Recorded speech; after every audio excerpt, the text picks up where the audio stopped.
CPM party Shri Sathya Sai జిల్లా మహాసభలు ఈ నెల 27, 28 2 రోజుల పాటు కదిరిలో జరగనున్నాయి.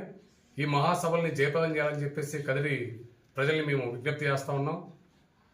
ఈ గత మహాసభ అంటే 3 సంవత్సరాలకు ఒకసారి పార్టీ శ్రేణులతో కూర్చొని 3 సంవత్సరాల్లో పార్టీ చేసినటువంటి పోరాటాలని, అలాగే రాజకీయంగా పార్టీ నిర్వహించిన పాత్రని సమీక్షించుకొని రాబోయే రోజుల్లో ఈ ప్రాంత ప్రజల సమస్యల పరిష్కారం కోసం ప్రణాళిక రూపొందించుకోవడమే మహాసభ ప్రధాన ఉద్దేశం. ఇప్పటి వరకు 2019లో సోమేంద్రపల్లిలో గత జిల్లా మహాసభ జరిగింది. అప్పటి నుంచి ఇప్పటిదాకా ఈ 4 సంవత్సరాల పాటు సిపిఎం పార్టీ జిల్లాలో అనేక ప్రజా పోరాటాలు నిర్వహించింది. రైతులు చేసిన పోరాటాలకు అండగా నిలబడింది. వ్యవసాయ కార్మికులకు సంబంధించిన పోరాటాల్లో సిపిఎం పార్టీ అండగా నిలబడింది.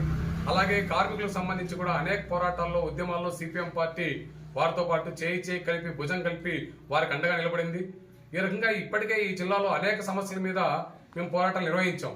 ప్రధానంగా రైతుల భూసేకరణకు సంబంధించి బలవంత భూసేకరణ అడ్డుకోవడం, అలాగే రైతుల భూములు తక్కువ రేటుకి ప్రభుత్వాలు, కంపెనీలు కట్టబెట్టడానికి వ్యతిరేకంగా అనేక రైతు పోరాటాలను సిపిఎం నడిపింది.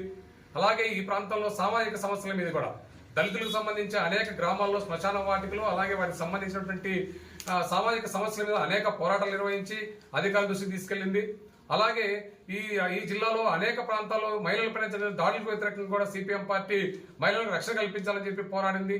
అలాగే ప్రధానంగా మతోన్మాద విధానాలకు సంబంధించి ఈ మధ్య కాలంలో కేంద్ర ప్రభుత్వంలో బీజేపీ ఏర్పడిన తర్వాత ఈ 7 సంవత్సరాల్లో ఈ రాష్ట్రంలో మతోన్మాద భావాల్ని లేదా మతోన్మాద చర్యల్ని మరింత రెచ్చగొట్టే విధంగా కేంద్ర ప్రభుత్వం బీజేపీ పూనుకున్నది. దానికి అనుగుణంగానే ఈ రాష్ట్రంలో బీజేపీతో జతకట్టినటువంటి తెలుగుదేశం కూటమి ఏదైతే ఉందో, బీజేపీ కానీ, జనసేన కానీ, తెలుగుదేశం కానీ ఈ పార్టీలు కూడా ఈరోజు బీజేపీ యొక్క మత భావాలకి వ్యతిరేకంగా కాకుండా వారికి అనుగుణంగా ఈ రోజు ప్రజల మధ్య చీలికి పెట్టే మత రాజకీయాలకు ఒడిగట్టడం అనేది చాలా దారుణమైన విషయం.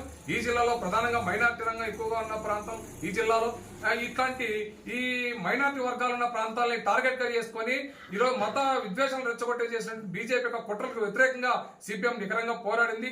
ఈ మధ్య కాలంలోని ప్రభుత్వాలు తెచ్చినటువంటి అనేక చట్టాలకు వ్యతిరేకంగా ఏదైతే గతంలో ఎన్ఆర్సీ తీసుకొచ్చారో, మొన్న వక్ఫ్ బోర్డ్ యాక్ట్, అమెండ్మెంట్ యాక్ట్ కానీ వీటికి వ్యతిరేకంగా కూడా సిపిఎం పోరాడింది. అలాగే ప్రధానంగా కదిరిపట్నంలో కూడా అనేక సమస్యల మీద గతంలో బైపాస్ రోడ్ కావాలని పోరాటం చేసి ఆందోళన నిర్వహించాం.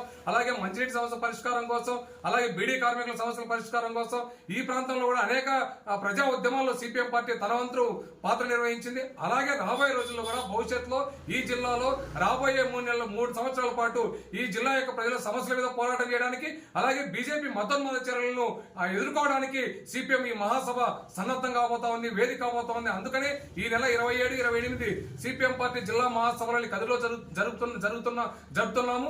ఈ మహాసభలకి కదిరి పట్టణంలో ఉన్నటువంటి వామపక్ష శ్రేయోభిలాషులు, అభిమానులు, అలాగే ప్రజలందరూ కూడా ఆర్థికంగా సహాయ సహకారాలు అందించి ప్రజా ఉద్యమాలని సిపిఎం పార్టీని ముందుకు ఆ రకంగా నడపాలని చెప్పేసి మేము కోరుతాము.